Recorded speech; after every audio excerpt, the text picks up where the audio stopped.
آج کا ہمارا عنوان ہے چھوٹے چھوٹے فیصلے، جو کہ جاوید چودھری صاحب نے تخلیق کیا۔ جی تو پشاور میں 30 جنوری کو پولیس لائنز میں خودکش حملہ ہوا۔ یہ حملہ انتہائی خوفناک تھا۔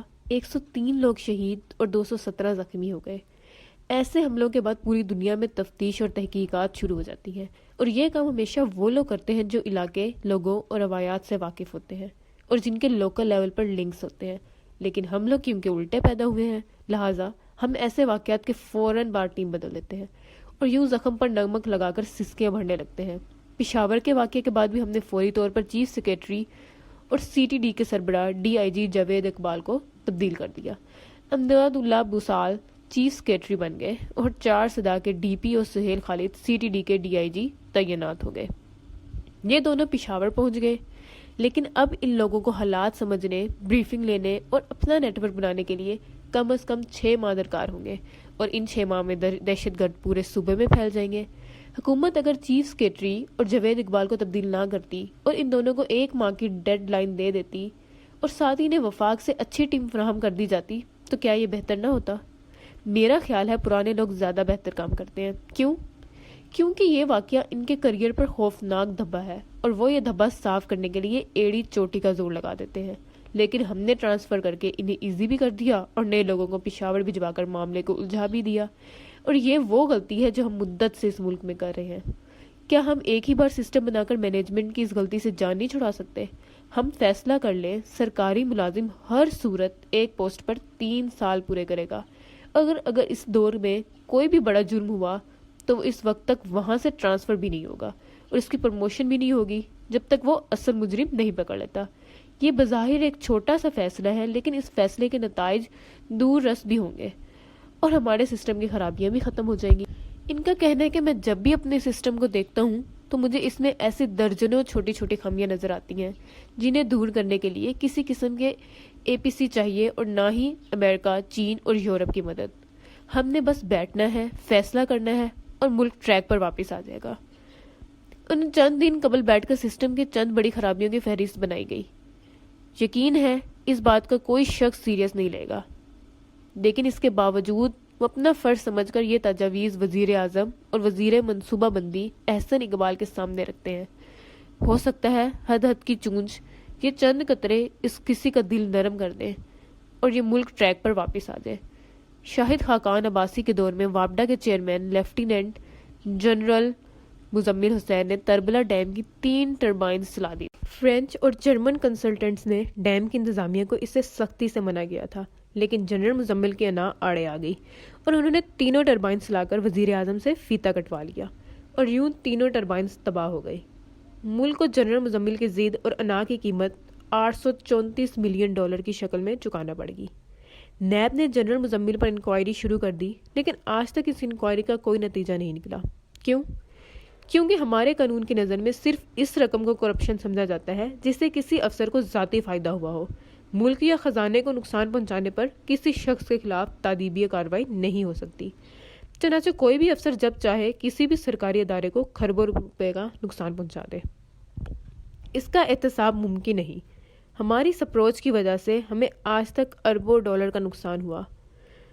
کار کے ریکارڈک، Karachi steel mills, orange line ٹرینیں، موٹر ویز اور PI کے اس بدترین مثالیں ہیں۔ ہم نے غلط فیصلوں یا درست فیصلوں میں تاخیر کی وجہ سے اپنے ادارے اور ملک دونوں تباہ کر دیے۔ ہم اگر ایک ہی بار یہ فیصلہ بھی کر دیں ملک میں آئندہ کسی فیصلے میں تاخیر نہیں ہوگی، اور اگر کسی فیصلے سے ملک کو نقصان ہوا تو فیصلہ ساز لوگ ذمہ دار ہوں گے، تو بھی میرا خیال ہے یہ ملک ٹریک پر واپس آ جائے گا۔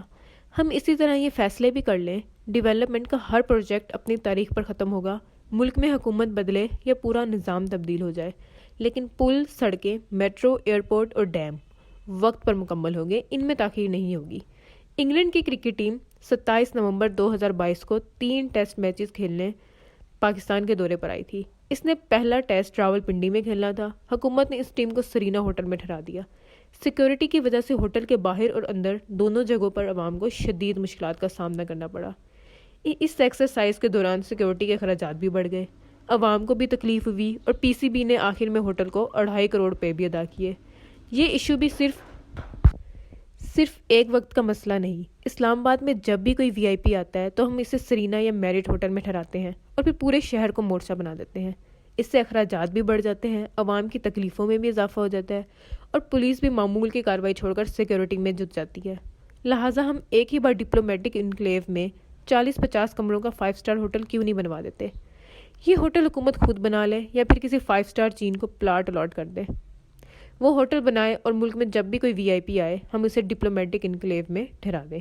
اس سے سیکیورٹی کے اخراجات بھی کم ہو جائیں گے، مہمان بھی محفوظ رہے گا اور عوام کو بھی دقت نہیں ہوگی۔ ہم اس طرح بری طرح خوراک اور ضروریات زندگی کے بحران کا شکار ہیں۔ ہم ایک ہی بار گندم، دال، کوکنگ آئل، بجلی، گیس اور پیٹرول کا مسئلہ حل کیوں نہیں کر دیتے؟ پورے ملک کی زرعی زمینوں کو مختلف حصوں میں تقسیم کر دیں، گندم کے علاقے گندم، دالوں کے علاقے دالیں، سبزیوں کے علاقے سبزیاں، لائف سٹاک کے علاقے لائف سٹاک اور کوکنگ آئل کے علاقے کوکنگ آئل پیدا کریں اور ہم خوراک کے معاملے میں خود کفیل ہو جائیں۔ ہم ایک ہی بار بجلی، گیس اور پیٹرول کا معاملہ بھی کیوں نہیں نپٹا لیتے؟ کوئلہ دستیاب ہے، کوئلے سے بجلی بنائیں۔ پن بجلی آسان ہے تو یہ منصوبے شروع کر دیں اور یہ مسئلہ بھی ختم کریں۔ پیٹرول اور گیس کی ڈرلنگ پالیسی بنائیں اور اسے 20-30 سال کے لیے فکس کر دیں تاکہ یہ مسئلہ بھی ختم ہو جائے۔ ہم فوراً ریز روز کے بحران کا شکار بھی رہتے ہیں، ہم ایک ہی بار 2-3 فیصلے کیوں نہیں کر دیتے؟ ہم آئی ٹی انڈسٹری کے لیے $1000 پلان بنائیں، 30-40 لاکھ نوجوانوں کو سوشل میڈیا کی ٹریننگ دیں اور یہ نوجوان فی کس $1000 ماہانہ کمانا شروع کر دیں۔ ہمارا مسئلہ حل ہو جائے گا۔ دوسرا، ہم اوورسیز پاکستانیوں کو ترغیب دیں، یہ بینک کے ذریعے ڈالرز بھجوائیں اور حکومت انہیں مارکیٹ سے 10-15 روپے زیادہ دے دے۔ لوگ ہنڈی سے رقم بھجوانا بند کر دیں گے۔ ہم اگر اسی طرح ڈالرز پر بھی منافع دینا شروع کر دیں تو لوگ ڈالر گھروں میں رکھنے کے بجائے بینکوں میں جمع کرا دیں گے اور یوں بھی ہمارے ریز روز بڑھ جائیں گے۔ اس طرح پاکستان میں ٹورزم کی بھی ایک یونیورسٹی یا ڈپارٹمنٹ نہیں، حکومت یونیورسٹیوں میں ٹورزم ڈپارٹمنٹ کھلوائے اور نوجوانوں کو ٹریننگ دیں، یوں ملک میں سیاحت کی انڈسٹری ڈیولپ ہو جائے گی۔ سیاحت کے لیے ویزے بھی آن لائن اور آسان کر دیے جائیں گے تاکہ لوگ آ سکیں۔ ہمارا ویزا اس وقت بھی دنیا کے مشکل ترین ویزوں میں شمار ہوتا ہے۔ ہم اگر اسی طرح آئی ٹی کا کوئی 1 یا 2 شعبے دے لیں اور ساری یونیورسٹیوں کو ان شعبوں کے لیے وقف کر دیں تو بھی ہمارے لیے دنیا کھل جائے گی۔ صرف جاپان کو بلاک چین کے 5.5 لاکھ ورکرز درکار ہیں، جبکہ پوری دنیا سائبر سیکیورٹی کے ماہرین تلاش کر رہی ہے۔ ہم اگر صرف یہ 2 شعبے لے لیں تو بھی ہم کمال کر دیں گے۔ دنیا میں ہمارے میڈیکل کالجز اور انجینئرنگ یونیورسٹیاں بہت مشہور ہیں۔ آپ انٹرنیشنل اسٹوڈنٹس کے لیے میڈیکل کالجز اور یونیورسٹیاں کیوں نہیں بناتے؟ ہمیں اس سے کروڑوں ڈالرز مل سکتے ہیں۔ ہم نے دہشت گردی کا مقابلہ بھی بڑی کامیابی سے کیا تھا، ہم اس کی ٹریننگ کا ادارہ کیوں نہیں بناتے؟ تیسری دنیا کے ملکوں کو اس کی ٹریننگ کیوں نہیں دیتے؟ اور آخری چیز، ہمارے تعلیمی نظام میں تعلیم زیادہ اور تربیت نہ ہونے کے برابر ہے۔